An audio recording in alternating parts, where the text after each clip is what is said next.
에딘버러를 찾아주신 우리 관광객 여러분들, 안녕하세요! 없었던 일이에요. 다시 할게요.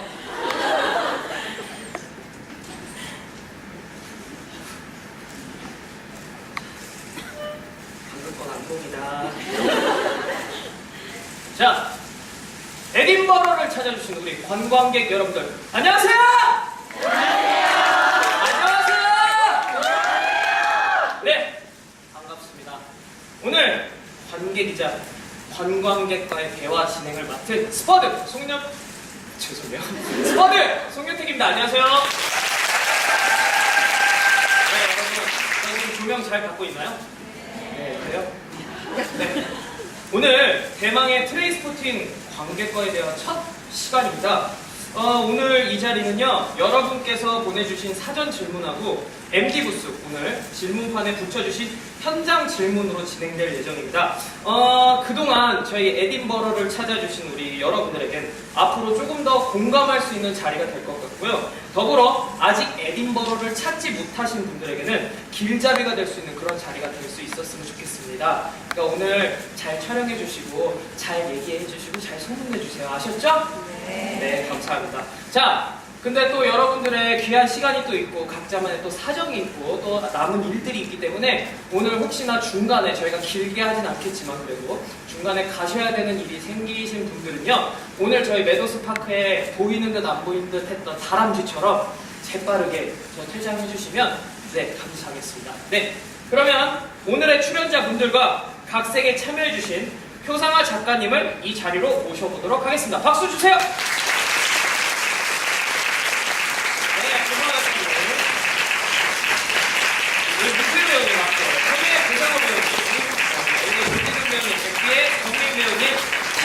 김바다 배우님 다 오셨습니다. 네, 자리에 앉아주시기 바랍니다. 네, 참 떨려요, 그렇죠, 여러분? 네, 네. 여러분들도 대답 안 할 거예요? 네. 여러분들도 대답해 주시면 너무 힘나게 잘 진행할 것 같습니다. 자, 그러면요, 여러분들 한 분씩 우리 관객분들에게, 우리 관광객 여러분들에게 인사 부탁드리겠습니다. 자, 배우분들은 또 특히 감사하게도 짧은 캐릭터 소개도 해주시면 제가 정말 감사할 것 같습니다. 아셨죠? 자, 먼저 우리 표상화 작가님. 네.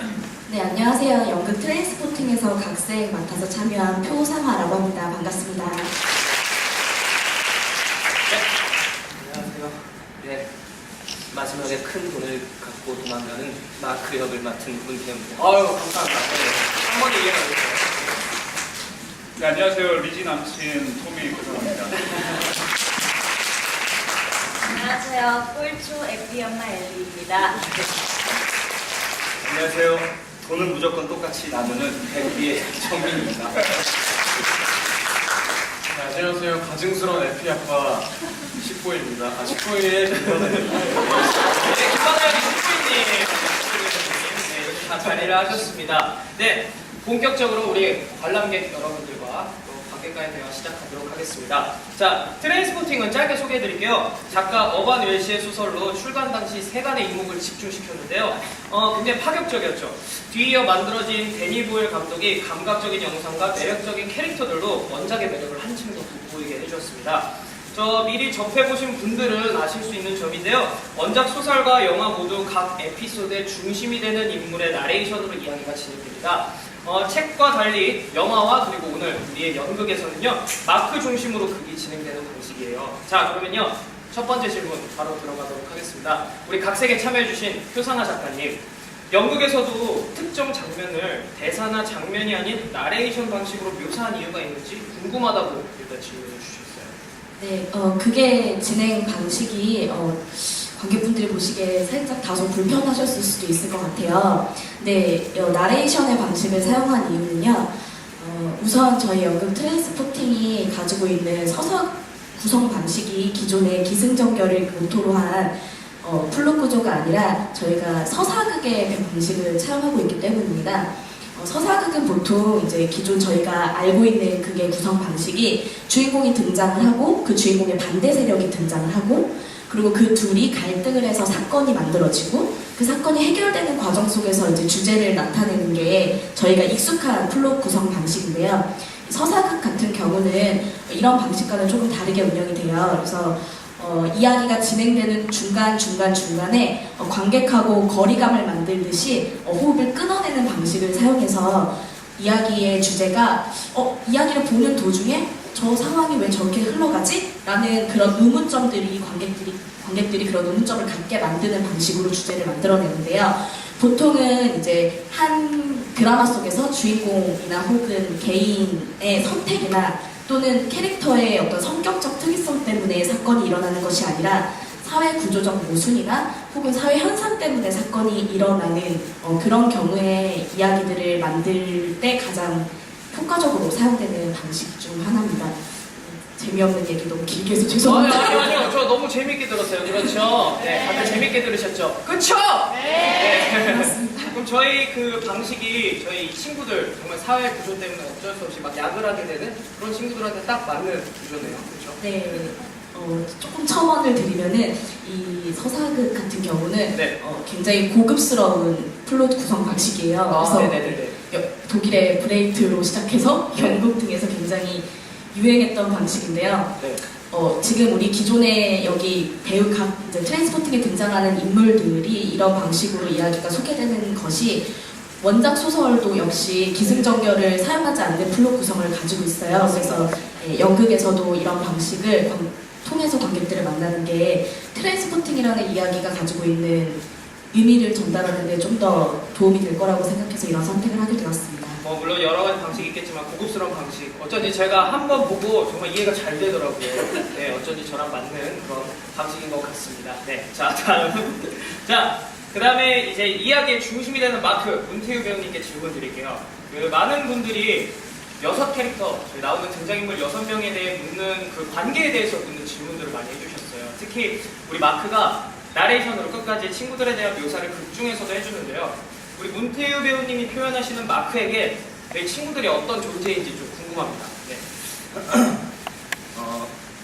중간에 그런 대사가 저기 3층에서 제가 하는데 진짜 약물 중독자는 다른 것에는 절대로 신경 쓰지 않는다. 친구도 없다. 저는 제가 생각할 때 마크가 친구들을 바라보는 시선은 거기에서부터 제가 연습을 할 때 좀 만들어냈어요. 물론 어릴 때부터 동네 친구고 우리가 흔히 생각하는 친구들 사이에 우정이 아예 없진 않겠죠. 뭐 맨날 만나고 같이 좀 최근에는 많이 훔치고 약을 하고 좀 나쁜 짓을 하지만 어찌됐든 그런데 그 대사와 함께 제가 어떤 약물에 관련된 다큐멘터리나 혹은 어떤 영화들을 볼 때 느꼈던 건 약물을 한다는 게 단순히 나 개인의 몸이 망가지는 것뿐 아니라 이 사람으로부터 시작되는 모든 인간 관계들까지도 다 파멸되더라고요. 이 약이라는 행위가. 그렇기 때문에 저는 물론 저희가 초반에는 막 시끌벅적 막 좀 뭐라 그럴까요? 좀 청춘물처럼 막 요절복통 막 우당탕탕 막 친구들끼리 막 이런 게 좀 있지만 제가 표현하고 싶었던 분위기는 마지막에는 모두와 관계가 이렇게 끊어져 버리고 좀 어떻게 보면 쓸쓸하고 어떻게 보면 외로운 그런 느낌을 내보고 싶었어요. 그리고 이거는 저의 생각이지만 연출진의 생각은 많이 다를 수 있으나 저희가 처음하고 끝에 트레인스포팅 하는 장면이 대구처럼 들어가잖아요. 근데 오늘 보셨을 때 기억이 잘 나실지 모르겠지만 저희가 처음 트레인스포팅을 할 때에 막 그 에너지와 이제 맨 마지막에 좀 이렇게 뭐라 그러죠? 기운 다 빠져가지고 이제 뭐 완전 태어지 하는 이제 그런 게 지금 제가 말씀드린 이들의 관계가 어떻게 변해가는지 좀 상징적으로 보여줄 수 있는 부분이지 않을까 싶습니다. 말이 길었는데 그래서 결국 저는 친구들을 그렇게 깊은 우정으로 바라보고 있지 않습니다. 아, 그렇습니까? 물론 뭐 각자의 마음이 다 다른 거니까요. 예, 그렇죠. 저는 적어도 우태현 배우님이 생각하신 마크는 예, 예. 예, 아슬아슬한 친구가 네, 여러분들도 잘 느끼셨으리라 믿고 있습니다. 자, 그 다음에 우리 토미 역의 고상호 배우님. 예. 저희 극에서는 정말 등장하지가 않죠. 너무 궁금해요, 저조차. 그 리지. 네. 토미 하면 리지, 그리고 리지 하면 토미잖아요. 네. 우리 토미에게 리지는 도대체 어떤 존재인데, 네. 네. 궁금합니다. 토미한테 리지가 어떤 존재냐면 여자친구죠. 여자친구인데, 이 토미는 혼자 유일하게 백비와 마찬가지로 약을 하지 않는 처음엔 그런 인물인데, 저는 이제 이 작품을 처음 만나서 이제 인물들을 봤을 때, 토미는 제가 책이나 영화들을 많이 봤을 때 여러 가지 인물이 많이 이렇게 합쳐지고 짬뽕된 인물로 이렇게 저희가 이렇게 각색이 되고 약간 그랬어요, 그죠? 설정도 각자 다르죠. 예. 네. 그래서 어떤 하나를 기준으로 잡기에 제가 애매하게 생각하고 있다가 저는 뭐에 중점적으로 보기 시작했냐면 이게 헤로인 중독 그리고 뭐 백비도 뭐 어떤 폭력 중독 그러면은 책이나 어떤 데서는 약간 그 토미가 섹스 중독과 콘서트 중독, 뭐 음악 중독 이런 식으로 나와 있었었는데 저는 섹스는 약간 그것보다 좀 더 넘어서 그냥 리지에 대한 중독 그러면은 다른 여자나 어떤 다른 여성을 통해서도 약간 그런 중독적인 걸 이렇게 할 수 있기 때문에 그런 것보다는 약간 리지 이게 사람에 대한 중독적으로 약간 초점을 맞췄어요. 그래서 제가 그런 것들이 마크도 중간에 금단 증상을 겪는 것처럼 저도 그런 것들이 사라졌을 때 금단 증상을 경험하시는 그게 다른 방향성으로 하게 할 수 있는 그런 원동력이 될 수 있는 그런 매개체가 되는 리지. 정말 리지에게만 할 수 있는 그런 극단의 증상인 거죠. 그쵸. 다른 사람이나 다른 네. 어떤 행동이나 그런 걸로 채울 수 없는. 네. 사랑꾼 같은 설정. 괜찮은 거예요. 저도 하나 만들려고. 네, 가서 아니 그래서 저는 그 친구들 사이에 아까 방금 얘기한 것처럼 네. 그 약간 그런 처음에 마크한테 와서 하는 대사는 약간 그 안에서 이런 것들을 이렇게 반응을 친구 사이에서 할까봐 괜히 나는 섹스 때문에 그립다. 약간 이렇게 되게 굴러다니는 깊은 걸로 나는 저는 이렇게 처음에 하고 지금 이렇게 하려고 하는 그런 거였거든요. 그래서 그런 것보다 본질적으로는 정말 그게 그립고 그렇지만 겉으로는 그런 걸 표현하고 티내고 싶지는 않았어서 그런 그렇게 설정을 한 저의 확실히 정말 사랑하시나 봐요. 그래도 관객과에 대한 이쪽에다 말씀하시면 좋을 텐데 저한테 말씀하시면서 제가 마치 리지가 된 기분. 네. 오늘의 리지는 약간 저인 것 같은 그런 기분이었습니다. 리지가 점점 더 궁금해집니다. 네, 끝까지 잘 표현해 주시기 바라겠습니다. 자, 다음 우리 송유택 배우님. 네. 마지막에 마크가 돈가방을 들고 도망가는 장면을 목격하고도 모른 척하는 이유는 무엇인가요? 스퍼드만의 우정 표현 방식인지 아니면 겁쟁이이기 때문인가요? 라고 질문 주셨어요. 네. 이게 저는 스퍼드가 모른 척하는 이유 그게 우정 표현 방식인가 겁쟁이이기 때문인가 뭐 이렇게 크게 나눠 주셨는데 둘 다 아닌 것 같다는 생각이 듭니다. 그러니까 그 두 개가 맞다 아니다라고 생각할 겨를이 없다고 생각했습니다. 네.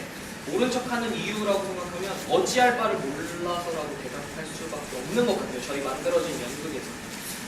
아무래도 그 상황을 약이 바로 깬 상태에서 목격하게 됐고 정말 부추겨 뭐 하는 거지? 아니면 또 동시에 여러 많은 생각이 들었을 거라고 생각해요. 그런데 오히려 이제 마크가 잘 무사히 도망쳤다는 거를 알고 나서 그리고 마크가 나에게 주어진 돈을 내가 발견을 하고 나서 그 이후에 아마 많은 생각이 들지 않았을까라는 생각이 듭니다.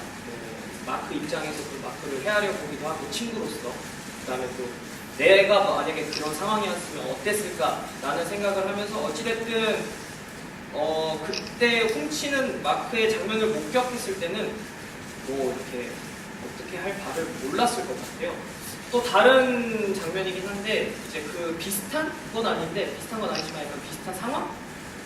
이제 재판실에서 어떻게 보면 같이 입을 맞춰놓고 그다음에 제가 대답을 잘못해서 이제 저는 이제 금고형을 선고받게 되고 마크는 집행유예를 선고받게 됐어요. 맞죠? 네. 제가 잘 이해한 거 맞죠? 하면서도 참 네. 이렇게 하는데 아마 그런 거 같은 경우에는 서로 얘기한 와중에 저로 인해서 시작된 제 잘못으로부터 시작된 거기 때문에 쉽게 그런 상황에서는 인정하고 약간 그렇기 때문에 마크에 대한 원망이나 이런 것보다는 저로 인한 자책이 좀 더 클 것 같다는 생각이 들었어요. 물론 이제 영화에서는 표현됐을 때 마크가 이제 가택 그 집에서 이제 치료를 받고 있을 때는 그 죄책감 때문에 환영이 스퍼드가 막 죄수복을 입고 나오는 장면이 있거든요. 그래서 마크에게 더 그런 벗어나고 싶은 환영처럼 나오는 게 있는데 또한 또 달리 이제 스퍼드 입장에서는 또 그 마크를 원망하지는 않았을 거라는 생각이 들어요. 그러니까 이제 나중에 감옥에서 나오고 나서도 저 마크와 함께 잘 지내지 않았을까라는 생각이 듭니다. 참 찰나의 순간이 어떤 감정을 약간 정하지는 못한 것 같아요. 그러니까 얘도 사람이기 때문에 어쨌든 이렇게 대답을 드리고 싶습니다. 제가 무슨 얘기를 했는지 모르겠지만은 사회와 대답을 둘 다 하려다 보니까 네. 참 질문 그때 잘 들어오셨어요. 네, 감사합니다. 네. 자 여기 있어요. 창피하지 마시고요. 네. 자 그다음 감사합니다. 여러분의 박수 소리가 셔터 소리 같아요. 자 그다음에 우리 정민 배우님 유일하게 약을 하지 않는 백비와 마약 거래성 조니로서 상반된 캐릭터를 보여주시는데요. 백비가 유일하게 약을 하지 않는 이유와 각 캐릭터를 어떤 점을 염두에 두고 구축하셨는지 궁금합니다. 질문이 지금 두 개인 것 같아요. 예. 백비가 약을 하지 않는 이유가 따로 있나요? 약을 하지 않는 이유. 원래 약을 안 하는 게 정상인 건데 약을 하지 않는 이유를 명쾌한데요. 한 번에 이해하셨죠? 이유가 필요 없어요. 예. 원래 안 하는 건데 원래 안 하는 게 맞는 건데 왜 하냐고 물어보신다면. 네네. 저는 그 아까 방금 우리 각색관 네. 예. 그 고급진 플롯 구성을 저는 순간 딱 이해를 했어요. 이게 작품에서 어쨌든 선택하라. 그게 저희 작품의 주제잖아요. 인생을 항상 선택을 하면 자기가 선택하고 책임지고. 근데 거기에 상반돼 거기에 딱 부합하는 캐릭터가 하나 딱 들어있는 게 저라고 생각하거든요. 약을 하는 자와 안 하는 자, 마약을 하는 자와 마약을 판매하는 자. 뭐 보면 다 그렇거든요. 뭐 그레이엄도 뭐 당하는 자, 방치하는 자, 또 경찰도 마찬가지고 뭐 집행하는 자와 뭐 그 안 하는 자. 이거는 같은 인간끼리 누가 그거를 결정하느냐라는 건 없는데 스스로 선택을 하고 자기 역할에 충실을 하는 거잖아요. 그래서 이런 구성에 꼭 필요한 인물이 있어야 그래야 그 선택이라는 갈림길을 항상 할 수 있는 존재가 필요하다라는 거에 제가 그 인물을 모두 맡아서 하고 있다고 생각을 해서 약을 안 하는 이유도 그렇게 생각을 하고 있고요. 뭐 모든 캐릭터도 거기에 이제 좀 부합을 해서 다른 나오는 보편적인 인물들하고 조금은 상반되게 뭔가 연기 패턴이든 뭐 어떤 면 다르게 좀 해줘야겠다 상반되는 그래서 그런 식으로 다 좀 캐릭터를 잡아서 하고 있습니다. 지금 그 뒤에 질문까지 다 다른 해주신 거예요? 아니요 맞습니다. 네, 명쾌하게 해주셨어요. 다 선택하고 계시죠? 그 캐릭터 그렇죠? 어떤? 그렇죠. 예. 뭐 선택하고 계시죠? 여기 토미 부상으로 콘서트. 맞아 콘서트도 선택했고 약을 선택했고. 네, 우리 엘리 조지승 배우. 예? 약을 좀 예. 알겠습니다. 네, 여러분은 반대를 선택하셨죠? 겨우겨우 넘어간다. 자, 그 다음 우리 트레인스포팅의 홍일정 조지승 배우님. 엘리가 영국놈들과 부딪히고 나서 오늘 저녁에 수다나 떨 수 있는 여자친구가 있었으면 좋겠다라고 동성친구에 대한 언급을 합니다. 혹시 엘리는 동성친구보다 함께 헤로인을 하는 남자친구들이 더 많은 건가요? 만약 그렇다면 따로 그런 이유가 특별히 있는지 궁금하다고 이렇게 질문을 주셨어요. 일단 엘리는 친구 막 물러다니고 같이 어울릴 만한 경제적 여유가 없는 것도 그렇고 기본적으로 사람을 잘 믿고 의지하지 못하고 관계에 대해서 회의적인 친구라고 생각했어요.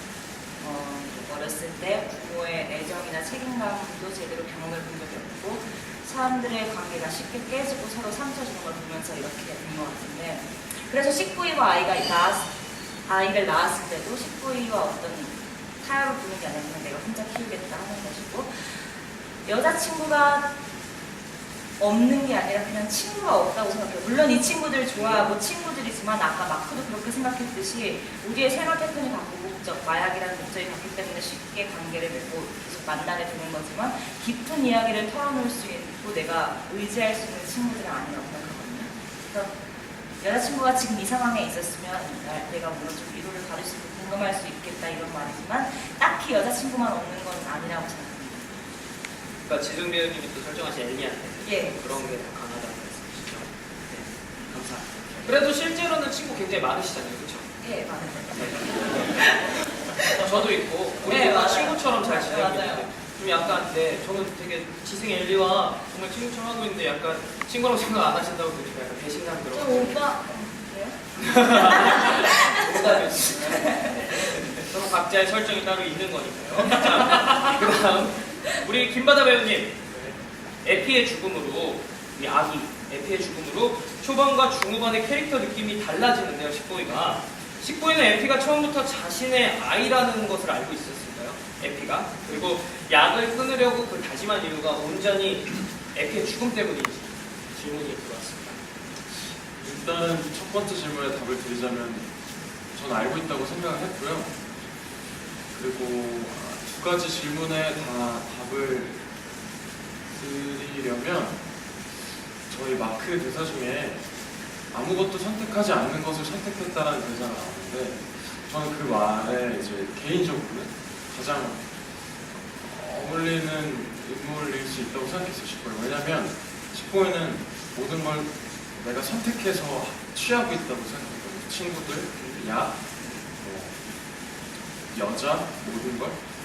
근데 에피의 죽음은 뭐 사람이 살다 보면 얼마나 그 말이 철없기도 하고 용기 있기도 하고 가소로워요.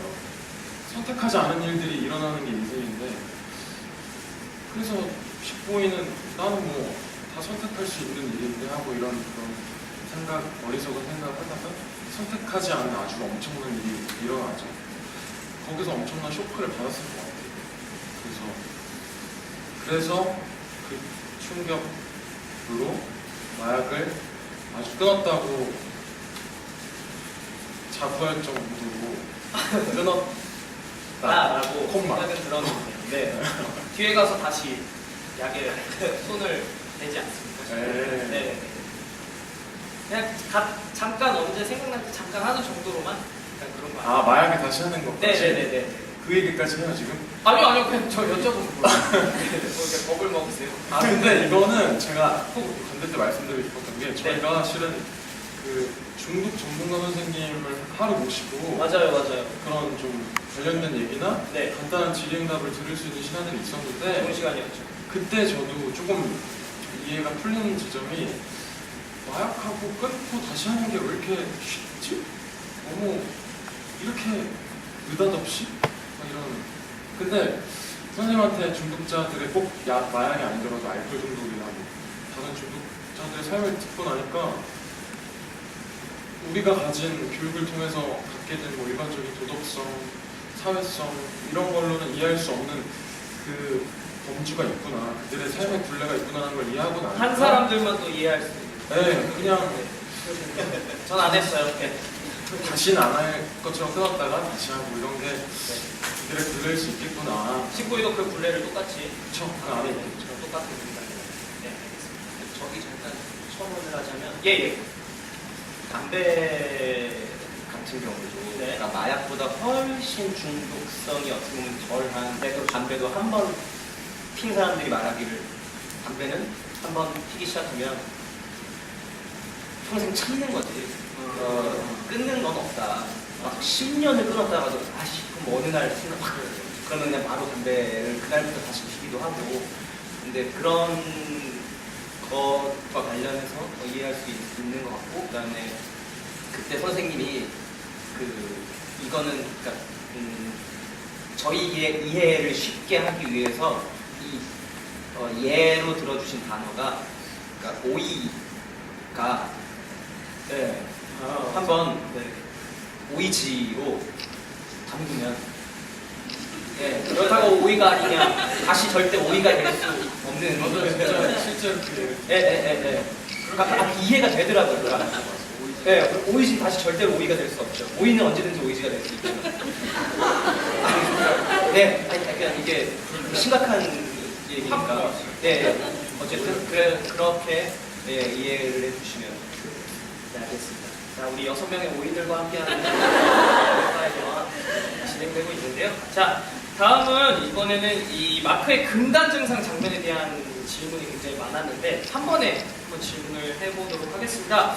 우리 엄마가 우리 마크에게 스테이크를 먹일 때 마크는 나 한 번도 좋아한 적 없어 이렇게 얘기를 하는데 엄마는 아니야 넌 항상 고기를 좋아했어 라고 말하는데 둘의 기억이 그렇게 다른 이유가 무엇인지 그리고 엄마가 마크한테 칙칙폭폭 귀찮으를 하면서 음식을 먹여주는 건 어떤 의미를 갖고 있는지 우리 태유 배우님과 지승 배우님의 생각이 궁금합니다. 네, 일단 제가 그렇게 안 그랬어! 얘기를 한다는 거 되게 충격적이고요. 여기까지 전달해드리기 위해서 약간 과장된 점. 일단 제가 먼저 대답을 하자면 저희 공연에 되게 큰 맥락 중에 하나를 저희가 만들었던 것 중에 하나가 좀 뭐 비속어지만 그러니까 기성세대들에 대한 불만적인 시각 그래서 좀 뭐 나쁜 말로 꼰대 그런 캐릭터들을 저희가 저희들의 대처점에 넣었어요. 뭐 판사, 면접관, 호스 그런 부분에 맥락으로 엄마를 이해를 해주시면 좋을 것 같아요. 그러니까 마크의 엄마로서의 그런 그러니까 우리가 흔히 생각하는 모자지간으로서의 이 작품에서의 등장이라기보다 그런 기성세대와 이 젊은 애들의 충돌로서의 엄마로만 저는 그렇게 생각을 했고 그리고 저희 그렇게 준비를 했는데 그렇기 때문에 저는 몇 번에 걸쳐 얘기를 했다고 생각했어요. 난 고기를 안 좋아한다. 난 고기가 맛이 없다. 싫다. 근데 엄마는 그거를 듣고 글쎄요 흘려들었는지 아니면 자기가 원하는 대로 생각을 한 건지 얘는 고기를 좋아한다고 생각을 한 거죠. 그냥 저는 그래서 그런 부분들이 얼마나 기성세대들이 젊은 애들을 그래 너희들 필요한 거 이거지? 너 이거 좋아하지? 너희들 이게 싫지? 약간 주입시키면 너희들은 내가 어른이니까 아는데 너희들은 이런 거가 지금 불만이고 그래서 지금 이렇게 방황하는 거잖아. 포브스도 마찬가지고 자꾸만 어른들의 입장에서 네가 야근하는 건 동생 때문이지. 그러니까 뭔가 널 알아. 너가 지금 이러는 거는 이런 문제들이고 이런 걸 해결하면 되는 거야. 자 어른 말 들어. 고기 먹어. 너 고기 좋아하잖아. 그러니까 저는 그렇게 생각했어요. 그래서 절대 이 극에 등장하는 젊은 친구들은 어른들과 어떤 뭐랄까 화해할 수 없고 믿을 수도 없고 자기들이 할 수 있는 최대한의 어떤 선택으로 이런 각자의 어른들이 볼 때 매우 불량한 일을 하는 거라고 생각했어요. 그걸 상징하는 신이 아닐까. 그리고 칙칙폭폭은 말씀드린 대로 얼마나 이 마크라는 아이를 아직도 그냥 자기 품 안에 있던 꼬맹이처럼 바라보고 있는지 보여주는 대목이라고 생각합니다. 태우 배우님의 말을 빌리면은 이제 엄마는 어쨌든 기성세대의 하나를 이렇게 표현을 하는 담당 그런 역할인데 그 역할을 그래도 표현하는 우리 엄마 생각이 또 다를 수도 있습니다. 또 우리 지승 배우님이 엄마는 또 어떤 생각을 하고 있는지 오빠가 이제 너무 잘 설명해 주셨는데 일단 엄마는 아이가 고기를 먹고 좋아한다고 기억을 해요. 엄마는 항상 고기가 좋다고 생각했고 항상 고기를 요리를 했고 뭐 흘려들은 건지 아니지. 그러니까 엄마의 시각으로 아이를 바라봤고 그러니까 그러니까 꼰대인 게 너무 나쁘게 대하려고 일부러 꼰대인 게 아니라 그냥 나의 생각이 맞고 내가 좋은 게 좋은 거고 내가 생각하는 게 현명하니까 날 따라와야 한다 이렇게 생각하기 때문에 어떻게 보면은 애정이지만 조금 잘못됐었을 수도 있는 애정을 주었기 때문에 이렇게 충돌이 일어나고 그런 게 아이한테 통렬이 된 걸 수도 있다고 생각합니다. 그리고 칙칙폭폭에 대해서는 우리 아이 예뻤던 어렸을 때 말 잘 듣던 마크를 추억하며 엄마는 또 눈물 글썽이면서 막 기억하니 막 이러잖아요. 그래서 그렇게 말 잘 듣는 아이를 돌아봤으면 좋겠다는 마음도 있을 것이고 그렇게 해서 우리가 한번 잘 지내보자 하면서 즐겁게 유쾌하게 엄마는 다가가는 거죠. 그러니까 기성세대지만 그래도 화해의 손길? 그러니까 약간 그 나름의. 달라져 버린. 그렇지만 이것도 되게 이기적인 시간이 그렇죠, 그렇죠, 그렇죠. 예. 그게 이제 관객분들에게 표현이 그렇게 되는 거죠. 네, 네, 네. 그럼 또 같은 장면에 이어서 같은 장면에 대한 질문인데요. 금단 현상에 시달리는 마크에게 찾아간 백비가 마크에게 외치는 저희 대본에 참 대사가 많이 쓰여 있어서 이미 표현을 해버리기 때문에 백비가 마크에게 찾아가서 넌 쓰러졌어. 하지만 너 다시 일어났지? 계속 쓰러져 있지만은 않아. 넌 쓰러졌어. 하지만 다시 일어났지? 절대 쓰러져 있지만은 않아. 우리 유택이 하고 싶은 야, 아까부터 다 똑같아요. 대상아 마지막에 짓는 그 미소의 의미를 궁금합니다. 마지막에 미소를 짓나요? 제가 안 봐가지고 한번 그 대사 미소의 의미 몫인 거 아니죠? 예. 한번 들어보도록 하겠습니다. 질문 해주세요. 아, 제 질문을 뭐가 혼자 모르겠어요. 그 대사를 하는 이유가 의미, 뭐냐? 의미. 왜 마크에게 와서? 예, 뭐 아까 말했듯이 약을 하는 자와 안 하는 자의 이 갭에서 약을 하는 자가 안 하는 자 쪽으로 오려고 하고 있습니다. 이랬을 때 제 이제 그때서야 처음으로 마음을 열죠. 백비가 자기의 어떤 진심을. 왜냐면 나와 이제 같은 길을 가겠다라고 선택한 사람에게 자기의 어떤 본능적으로다가 그때 뭐 쓰러졌다, 뭐 일어나 뭐 할 수 있을 거다, 뭐 이렇게 위로를 해주는 건데 이걸 뭐 좀 근사하게 뭐 있어 보이게 좀 얘기하려면 기득권자와 소외된 계층의 사람들이 이 사람들은 우리를 어떻게 생각? 우리가 할 때는 정말 저 사람들 그냥 만약 쓰러지면 끝이지 뭐 이렇게 생각할지 모르겠지만 우리는 우리 안에서 나름 즐거움을 찾고 일어났다 쓰러졌다를 반복하면서 항상 생활을 선택을 우리도 똑같은 인생을 살고 있다라는 어떤 그 기득권자에 대한 외침이라고 생각을 하거든요. 그래서 굳이 앞에 있는 마크를 두고 으야! 이렇게 하는 이유가 그런 의미에서도 좀 소리를 치는 것도 있었고 그랬습니다. 그러면 마지막에 짓는 미소의 의미도 약간 일맥상통하는 그런 거죠.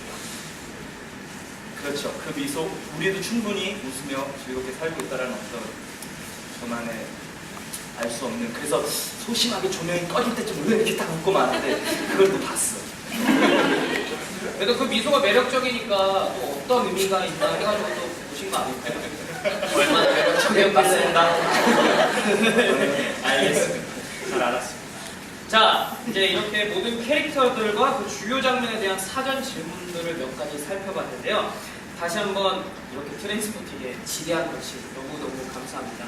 네, 그럼 사전 질문의 마지막을 한번 장식해보겠습니다. 심심하셨죠? 예, 우리 표창아 작가님. 작가님께서 각색을 하시면서 가장 주안점을 둔 부분이 어딘지, 그리고 이거는 저도 조금 관객 여러분들과 같은 마음으로 한번 들어보고 싶어요. 네, 트레인스포팅을 통해 관객분들한테 하고 싶은 이야기가 무엇인지. 네. 질문이 두 개인 거죠. 그렇죠. 그럼 뒤에 거 먼저. 저희 트레인스포팅이라는 이야기가 가지고 있는 의의를 설명을 드리려면요, 우선 소설 얘기를 짧게 드려야 될 것 같아요. 트레인스포팅이라는 작품이 소설로 처음 영국 문단에 소개되었을 때 영국 사회 자체가 굉장히 충격적이고 신선하게 받아들였거든요. 지금 2018년인 지금까지도 사실 영국은 암암리의 계급이 존재하는 사회잖아요. 그래서 다만 그냥 그것을 우리나라처럼 소득 계층으로 분배한다라기보다는 예술 계통에 종사하고 있는 사람들조차도, 특히 배우들조차도 자기 계급에 맞지 않는 역할을 맡지 못한다든지 기회가 주어지지 않는다든지, 그리고 각 계층마다 사용하고 있는 언어도 조금씩 다르죠. 그래서 영국이 가지고 있는 되게 고착화되어 있는 계급 사회 안에서 아무도 궁금해하지 않을 것 같은 하층민들의 이야기를 다뤘다는 점에서 트레인스포팅이 영국 문단에 사실 안겨준 충격은 굉장히 했는데요. 왜냐하면은 하층민들의 어떤 성공 신화를 다룬 것도 아니고 뭐 하층민과 뭐 상류층의 어떤 달달한 로맨스를 다룬 것도 아니고 그냥 처음부터 끝까지 실패한 인생, 아무도 담고 싶어하지 않는 인생을 처음부터 끝까지 계속 집요하게 써서 소설을 완성했거든요. 그래서 이 이야기가 주고 있는, 이 이야기가 존재하는 이유 자체가 사실은 영국이 가지고 있는 그런 계급사회, 영국이 가지고 있는 경제적인 모순 자체를 비판하고 꼬집는데 그 힘이 있다라고 생각을 합니다. 그래서 트레인스포팅이 기존의 이야기들처럼 어떤 주인공이 헤쳐나가는 싸움을 그린다기보다는 영국 사회가 가지고 있는, 그리고 영국뿐만이 아니라 지금 우리 사회에서도 가지고 있는 그런 구조적인 모순을 보여주기 위해서 굉장히 집요하게 어려운 삶, 실패한 삶, 약을 선택할 수밖에 없는 인생을 끊임없이 얘기하고 있는데요. 영국 트레인스포팅도 그렇고 영화 트레인스포팅도 그렇고 이 큰 기조 아래에 만들어진 작품이라고 생각합니다. 그래서 사실은 이 작품을 바라보실 때 아까 다른 배우분들 저희 계속 쭉 얘기하셨지만 그 장면에서 누군가는 지배하는 자이고 누군가는 지배받는 자로 계속 구성되어 있어요. 그래서 이런 구조적 모순들을 조금 바라보시면서 이게 개인의 문제가 아니라 사회의 문제가 아닐까? 이런 생각들, 이런 의문들을 만들어내는 게 트레인스포팅의 목적이라고 할 수 있습니다. 저 듣다 보니까 진짜 지금 약간 즉흥적으로, 물론 지금 즉흥적으로 하는 거긴 하지만 약간 궁금한 게 있는데, 그러니까 그 트레인스포팅 소설 자체도 그렇고 저희 연극도 그렇고 내가 그냥 실패한 삶 혹은 또 그런 계급 사회를 꼬집는다고 하셨잖아요. 사실 근데 지금 얘기하셨고 또 제가 그 전에 느꼈던 것도 그런데 약간 이 인생들이 실패한 청춘들이라고 생각이 들거든요. 근데 이거 자체가 되게 좀 안타깝네요. 그러니까 실패했다고 그걸 얘기를 하는, 생각을 하게 하는 게 되게 안타깝다는 생각이 들었거든요. 그러면은 이걸 뭔가 인생 청춘으로서 그걸 다시 아래 시각으로 받아들여야 되는 건지 좀 궁금해요. 네, 그러니까 조금 더 내가 지금 약간 그들보다 여기 나와 있는 청춘보다는 좀 내가 더 낫다라는 입장으로 보기 때문에 실패한다고 볼 수도 있고 그렇게 할 수도 있는 거잖아요. 가장 실패한 인생을 다룬 것은 맞는데 우리가 그것을 뭐 동정의 눈빛으로 바라본다기보다 우리 삶이랑 같이 반추해 볼 수 있을 것 같아요. 이를테면 제 상태가 썩 괜찮진 않지만 저는 물건을 되게 많이 사거든요. 밤마다 계속 물건을 사는데 이게 사실은 제 인생에서 뭔가 채워지지 않는 것들 때문에 계속 이런 행동을 계속 반복하고 있는 거죠. 네, 그것처럼 사실은 현대인들이 가지고 있는 가장 고질적인 문제가 각 모든 사람들이 다 중독자이고 뭔가에 중독되어 있다고 생각해요. 그게 다만 사회적으로 허용된 곳에 있느냐, 사회적으로 허용되어 있지 않은 곳에 있느냐. 그래서 사실은 이들의 모습이 가장 어떻게 보면 제일 위험한 것을 선택한 인물들이기도 하지만 내 삶과 또 한번 반추해 볼 수 있는 지점이 있다고 생각합니다. 네, 알겠습니다. 저도 다양한 관점으로 다시 한번 또 보도록 하겠습니다. 네. 제가 항상 잘난 맛을 살아가지고 약간 그랬나 봐요. 네. 그래요. 주안점. 그런데 이제 뭐 서사극도 서사극이고 뭐 주제가 뭐 사회 모순을 얘기하고 있다라고 해도 어쨌든 간에 재미없는 것을 만드는 것은 나쁘다고 생각하거든요. 그래서 어떻게 하면 재미있을 수 있을까에 대한 고민을 사실 제일 많이 했는데요. 연극으로서 가장 즐겁게 할 수 있는 것이 두 가지라고 생각을 했어요. 하나는 희극성이고요. 하나는 생동감이라고 생각을 했는데 여기 나오는 인물들이 사실 소설이나 영화로 여러분들에게 이미 알려진 인물들이다 보니까 기본적으로 예측 가능한 것들이 있으셨을 것 같아요. 그런데 여기다가 이들의 행동 패턴이나 이들의 캐릭터가 조금 더 희극화되고 좀 더 바보스럽고 약간 우스꽝스럽게 보여지면 즐거울 것 같다라는 생각을 했어요. 그래서 그런 것들을 좀 많이 넣어보려고 노력을 했는데요. 그 중에 뭐 가장 대표적인 예가 역시 공편론자의 빅비가 계속 지폐를 찍는 장면인 것 같아요. 그렇죠? 네. 이런 것들은 사실은 영화나 뭐 소설 속에서는 등장하지 않는 장면들이고, 그리고 생동감을 주기 위해서 배우들이 살아있음을 이 관객 여러분들과 만났을 때 살아있음을 같이 느꼈으면 좋겠다는 생각을 했어요. 그리고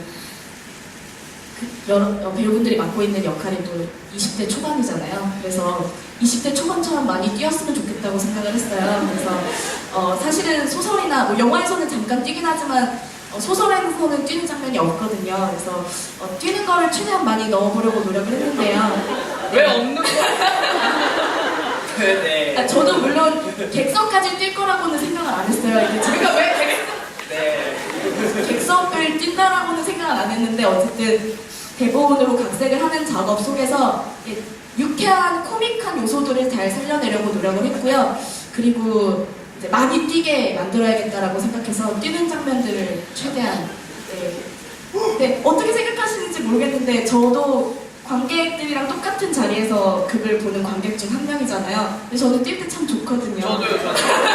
저 진짜 힘든데 주엽이 뛰는 거 보면 너무 재밌어요. 너무 재밌더라고요. 그런 게 잘 전달되었으면 좋겠습니다. 네, 알겠습니다. 자, 이제는 오늘 현장에서 우리 관객분들이 직접 작성해주신 질문을 살펴보도록 할 건데요. 우리 작가님을 비롯해서 배우님들은 포스트잇을 한 장씩 뽑아서 순서가 되면 읽어주시고 답해주시면 되겠습니다. 혹시 이쪽부터 네. 그래서 혹시 원하는 질문이 있으시면 네. 저희가 지금 시간이 어느 정도 지났는지 모르겠어요. 전 체감 시간이 그렇게 길진 않거든요. 각자 자기 뽑나요? 저희가 하고 싶은 질문 뽑으시면 됩니다. 그래서 여러분들이 지금 인물 질문은 아니었어요. 네, 여기 있는 거. 네, 뭐 각자 질문이 아니더라도 공통 질문을 뽑으셔도 되고 어찌됐든 질문에 답할 수 있는 것 간단하게 저희가 혹시 시간이 오래 지체될 수도 있으니까 혹시 짧게 대답해도 되겠죠? 핵심만 짚어서요. 우리 배우들이 잘 정리해서 핵심만 이야기하도록 있겠습니다. 어떤 질문? 궁금하다. 네, 알겠습니다. 자, 혹시 뽑으신 분들 있으시죠? 자, 뽑고 계시면 저희 먼저 하겠습니다. 우리 그러면 방금 얘기하신 우리 박세계 표성화 작가님. 네. 마크가 먹는 어머니의 진통제의 정체가 뭔가요? 마크가 먹는 어머니의 진정제는요, 발륨이라는 의약품인데요. 성분인가요? 아니요, 의약품이에요. 1963년도에 폴란드 화학자가 만든 항정신 의약품이고요. 원래는 그냥 긴장이나 불안 증상을 완화시키는 용도로 사용이 됐는데 나중에 이게 중독 증상이 있는 것으로 밝혀져서 지금은 2주 정도 이상의 2주 이상으로는 처방해주지 않고 있는 걸로 알고 있어요. 독성이 좀. 네, 그렇죠. 그래서 커트 코베인이 이 헤로인과 발륨 중독으로 사망한 것으로 알고 있습니다. 근데 이게 네. 발륨이 궁금한 걸까요? 아니면은 실제 배우가 먹는 그것이 무엇이냐? 발륨이 정말 맛있었을 수도 있죠. 네, 그것이 잠깐만, 그럴 수도 있죠. 그거를 궁금해하시는 것 같은데요? 그건 근데 그거를 혹시 비밀인가요? 주체가 어떻게 할까요? 저는 비밀로 하고 싶어요. 네. 그래요? 네, 네, 근데 네. 저는 너무 말하고 싶어요. 왜냐면 제 아이디어거든요. 자, 기성세대와 갑자기 작전과 같은. 아니, 그럼 내가 바보가 됐잖아요. 예. 알겠습니다. 말씀해 주시죠. 네, 제가 별사탕을 넣어서 먹자고 했어요. 그래서 지금 배우분들이 드시고 있는 이 발륨인 것처럼 되어 있는 아이는 별사탕입니다, 여러분. 그래서 이게 먹을 때 만에 하나 입 밖으로 떨어지면 맞아. 밖에서 보실 때 너무 웃길 것 같은 거예요. 막 해방이 하는데 별사탕 먹을 때 혹시 얼마나 신경이 쓰이는지 몰라요, 이거 먹을 때. 별사탕이 오색인가요? 뭐 한색으로 다 되어있나요? 아니요.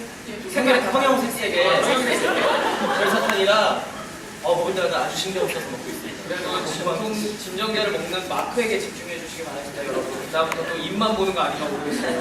감정 떨어져서. 자, 다음 우리 마크 문태우 배우님. 예, 읽어주세요. 조태우 마크 대명 펜이 안 나와 개인 펜을 사용한 점 양해 부탁드려요. 배우님께 질문입니다. 에든버러를 떠난 마크는 어떤 인생을 선택할까요? 약은 못 끊을 것 같긴 한데 배우님 생각이 궁금합니다.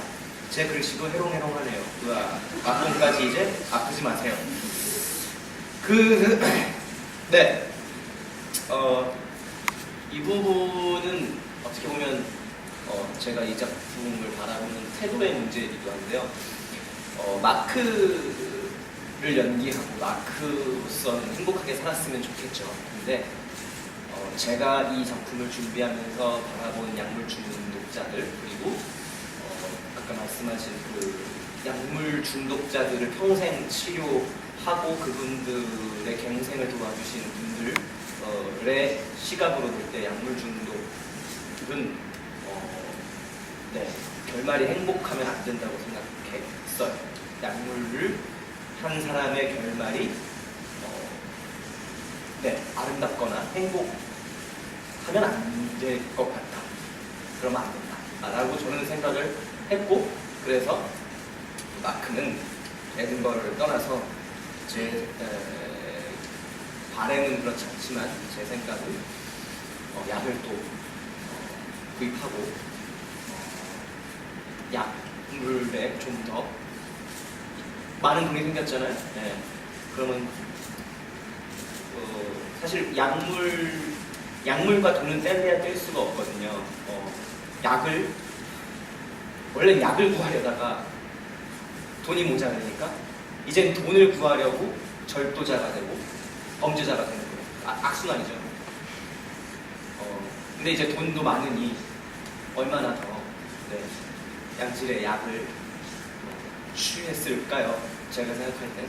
네. 그래서 물론 제가 알기로 트레인스포팅 2 영화도 나온 걸로 알고 있고, 네네. 그리고 작가의 의도 혹은 뭐 모두가 생각이 다를 수 있겠으나 저는 에든버러를 떠난 마크는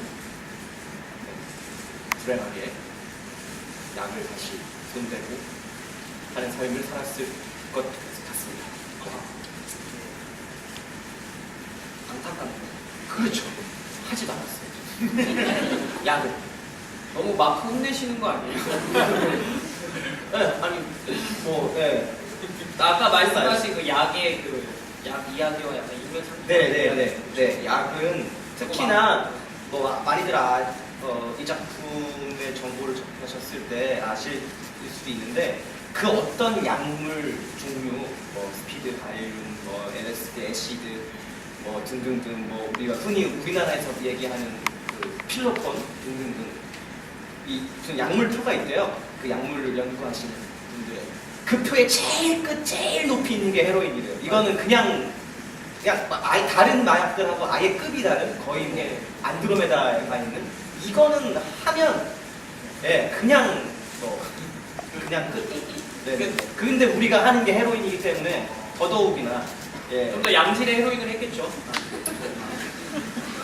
뭐 양질이 어떤 식구가 갖고 있는 최상품과 그러니까 아무튼 그렇게 이해를 해주시면 오이지가 될 마크. 자, 다음 고상호 배우님. 네, 전 두 개. 두 개나. 네. 티오 송유택 배우님. 나? 텍스트코드에 순수하면서 귀여운 배우를 연기해주고 계신데 만약 다른 배역을 할 수 있다면 이것만 자신 있다 하는 배역이 무엇인가? 사실 아까 질문하면서 많이 비쳤죠. 나 거기 안 좋아해. 넌 쓰러졌어. 이런 거나 다 할 수 있다. 약간 감정 표출이 이렇게 쭉쭉 되는 게 너무 좋더라고요. 네, 보여. 그래서 아니 답답하다. 정말 자기 얘기하는 거 아니에요. 아니 식구이 자기라고 얘기하라. 아니, 충분히 잘해주고 계셔서 그냥. 아니 자기라고 얘기해. 아니 저는 안 따라. 아, 욕심이 안 나요. 너무 잘해주고 계셔서 어쨌든 약간 모든 캐릭터들이 이제 좀 약간 저한테 이제 매력적으로 다가오는 것 같습니다. 처음에는 진짜 저도 대본 보고 이러고 어떻게 연기하지 막 이랬는데 이제 내 거죠 되고 나니까 또 다른 사람 남의 떡이 커 보이기 시작하더라고요. 네, 그렇습니다. 아니면 토미가 갖고 나온 고양이 하고 싶기도 하고. 고양이도 잘해. 네. 다음 질문. 아, 네. 저는 질문들이 거의 다 네. 이 질문밖에 없더라고요. 그 애드립에 관한 얘기가 제일 많아요. 선생님. 네네네네. 네. 쭉 항상 토미가 선생님 묘사하느라 힘드시잖아요. 이번에는 토미가 원하시는 선생님을 마크가 묘사해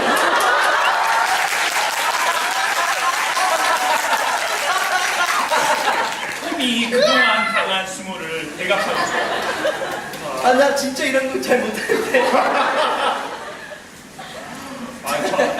근데 이거를 막상 시키면 저희는 이제 네. 극상황이라 네. 제가 저도 이렇게 하고 너무 민망해가지고 그 안에서 있는데 이 상황 안에서 좀 하기 약간 힘들겠어요. 지금 준비하고 계신 거예요? 매도 빨리 맞아야. 오. 뭐 재미없어도. 네. 그러면 우간다에서 발레를 전공하신 선생님이 말하길 우간다에서 발레를 전공하신 이런 기분이구나. 어떻게 할 거야? 그 초등학교에 간 첫날 우간다에서 발레를 전공하고 온 선생님이 말하시길 마크가 벨트 옆에 앉으렴. 조명 꺼주셔도 돼요.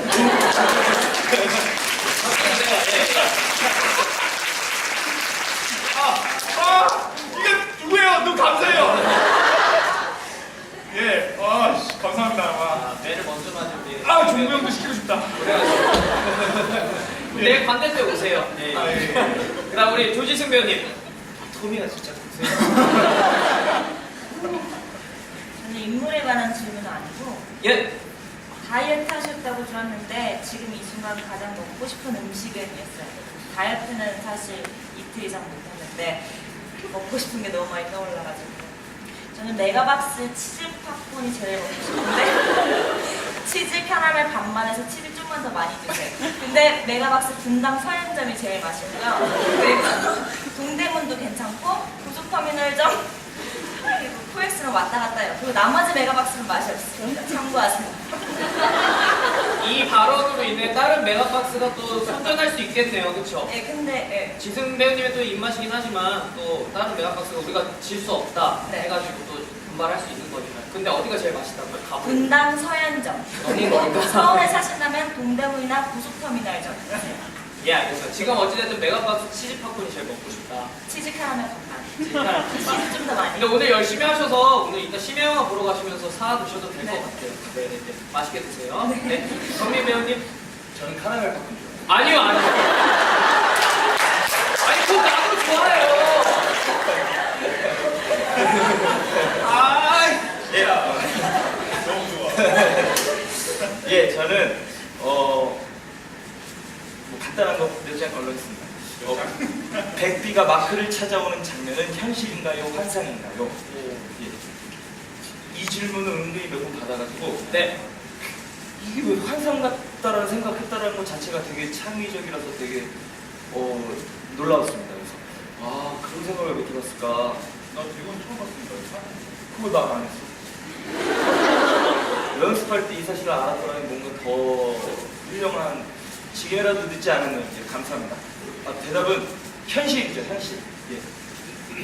현실이 악몽이겠네, 선생님. 예, 그 다음에 백비가 보는 영화는 뭔가요?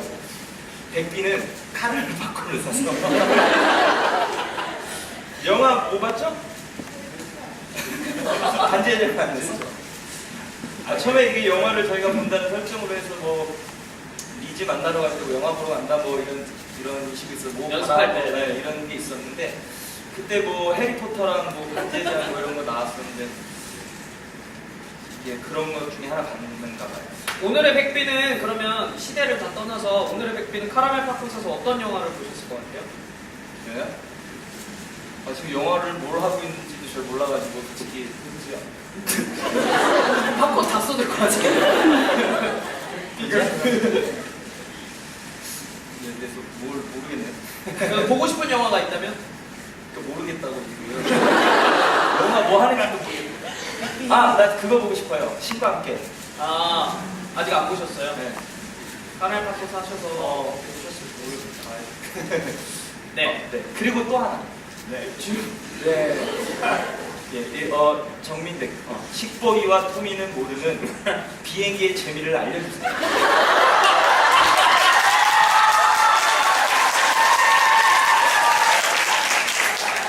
이리 와, 이리 와. 아, 근데 이게 야, 힘들어. 근데 이게 이게 상당히- 상당히 비행기를 약간 조카분들한테 많이 태워주시나요? 많이 태워졌죠. 무섭다고 울기도 하고 그러더라고요. 실제로 정말 진짜로 무섭긴 할 아, 그런 거 같아. 높이가 있어가지고 좀 가위바위보에서 정민 배우님 다리가 기시잖아요. 형, 한 사람만 타기. 형, 가위바위보 진 사람 한 명만 돼.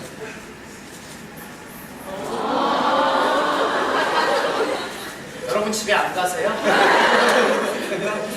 둘 다 그냥 순서만 정해. 한 발로 하나씩? 아, 그냥 한 발로 하나씩? 자, 들어와. 이게 은근히 무거워. 나 무거울 텐데. 맞아요. 이게 형이 맨날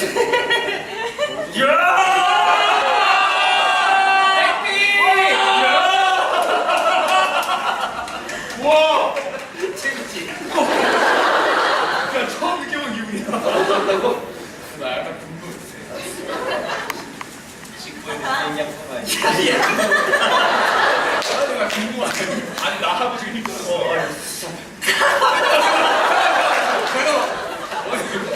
다리 좀. 이게 좀 위협성 있어.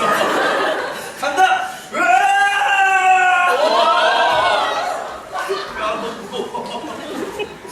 아, 예. 근데 이거 굳이 형이 선택했다. 아니 평소에 잘 태우시는데 오늘도 저희 공연에서 또 저희 먼저 태우고 또 뛰고 뛰고 하니까 얼마나 근데 힘들겠어요. 제일 피곤해 보이세요 지금. 수염이 갑자기 아까 같이 잠깐 진짜 거짓말 안 하고 지금 비행기 타고 집에 가고 정말 빨리 가고 자 그다음 마지막 우리 김바다 배우님. 저는 제 받은 19의 질문을 다 골라봤죠. 눈에 보이는 것만 골라봤더니 근데 세 개. 똑같은 질문이 아 똑같은 질문. 네. 와 감사합니다. 19회가 다시 헤로인을 손대게 된 이유. 약을 끊었지만 다시 약을 하는데 그 이유. 에피의 죽음도 토미의 죽음도 19회가 약을 끊는 완전한 개개인 질문 다 똑같은 아까 그 질문. 아까 질문도 한 개 딱 맞출 네. 오리였다가 오리지였다 같이 오리 맞아요. 아 앞에서 다 끝났네요. 네. 뭐 할까요? 따로 우리 배우분들 중에 이 혹시 얘기는 안 바꿔도 돼요? 아까 설명 그걸 이걸로 그냥 끝이야? 아, 네. 저 끝이요. 아, 너무 냉정한가? 그게 아니라 일단 우리 김바다 배우님 네. 질문이 없어졌으니까 우리 배우분들이 혹시 따로 더 김바다 넣고 배우님- 싶어요. 지금요? CG를 카레는데. 저도 반반이에요. 나 파랑. 서로 팝콘 우리 서로 취향에 대해서 알게 됐습니다. 우리 문태호 배우님 벌레 여기 나왔어요? 네. 같은 얘기인가? 엘리 19위의 아기의 죽음은 그들의 인생에 영향을 끼쳤을까요? 아니면 결국 살아온 방식을 다시 이어갈까요? 같은 비슷한데. 예. 그렇습니다. 네, 그럼 제가 약간 같이 하는 식으로 할게요. 배우님들이 연기하기 가장 어려웠던 장면이 있을까요? 라고 하는데 혹시 대답하실 분 따로 있으세요? 마크가 네. 일단 먼저 대답을 하는 게. 네? 마크가 먼저 대답을 하는 게. 네네네. 금단 증상 연기를 할 때 네. 그 금단 증상이 일단 기본적으로 추위, 그다음에 뭐 땀, 맞아요, 네. 이런 거다 보니까 사람이 몸이 이제 추운 걸 타다 보면 이렇게 움츠리잖아요. 그 상태에서 이제 그 씬이 좀 저희가 몇 분 정도 나오죠. 좀 길게 가는데 그 금단 증상을 겪는 씬이 그 씬을 하다 보면 이 상태의 신체 세팅 상태에서 계속 소리를 지르고 감정이 막 들쑥날쑥하고 하다 보면 지금도 그런데 이쪽 혈압이 오른다요. 맞아요. 이쪽 여기가 근육도 내가 아까 많이- 고혈압이라고 했잖아. 네. 근육도 많이 움직이고 그러니까 힘든데 실제로 제가 약간 이 공연을 마치고 집에 갈 때는 멀미도 좀 나요. 그러니까 네, 정말 좀 신체적으로 좀 무리가 오는 씬인 것 같아요. 금단 증상. 근데 그 씬을 그렇다고 뭐 지금 좀 뭐라 그럴까요? 살살 할 수도 없고, 네, 그 씬이 제일 힘듭니다. 금단 증상 씬. 마크 힘든 거에 비하면 뭐 우리는 진짜 맞아요. 저 마크 많이. 힘들다 얘기하면 안 돼요. 그렇습니까? 알겠습니다. 자, 그러면 이렇게 또 오늘 받은 질문들에서 또 답변을 몇 개 해드렸는데요. 자, 어떻게 보면은 자 이제는 관객과의 대화를 약간 마무리해야 될 시간이 온 것 같습니다. 자, 이 시간을 통해서 조금이나마 우리 여러분들의 가려운 곳이 좀 해소가 되었길 바랍니다. 자, 다시 한번 트레이스포팅에 대한 관심 너무나 고맙습니다. 네. 자, 어떻게 보면은 주어진 시간 안에서 많은 이야기를 드린 것 같다고 생각이 드는데요. 참 어떻게 보면 아쉬움이 남기도 합니다. 아쉬움이 남으신 분들은 내일도 진행되니까요. 인터파크에서만 예매가 가능하죠. 네. 맞나요? 네, 인터파크에서 남은 자리 또 이렇게 잡으셔서 또 내일 관객과에 대한 또 더 다른 재미가 있을 테니까요. 또 다른 배우분들의 또 관객과에 대한 좀 기대를 해주시고요. 마지막으로 우리 작가님, 네, 이 소감을 한번 대표적으로 들어보도록 하겠습니다. 네. 네, 저는 주로 저 뒤에 앉는데요. 앉아가지고 관객 여러분들이 앞자리를 이렇게 쭉 한 명 한 명 채워주시는 뒷모습 보면서 그냥 이렇게 귀한 시간 내주셔서 여기까지 오시는 게 너무 감사하다 이런 생각을 속으로 해요. 앉아가지고 근데 이렇게 뒷모습이 아니라 그쵸? 뒷모습이 아니라 앞모습을 뵙고서는 이렇게 말로 사실 하는 거는 처음인 것 같은데요. 귀한 시간 내주셔서 여기까지 찾아와 주시고 박수 쳐주시고 호응해 주셔서 정말 너무너무 감사합니다. 고맙습니다.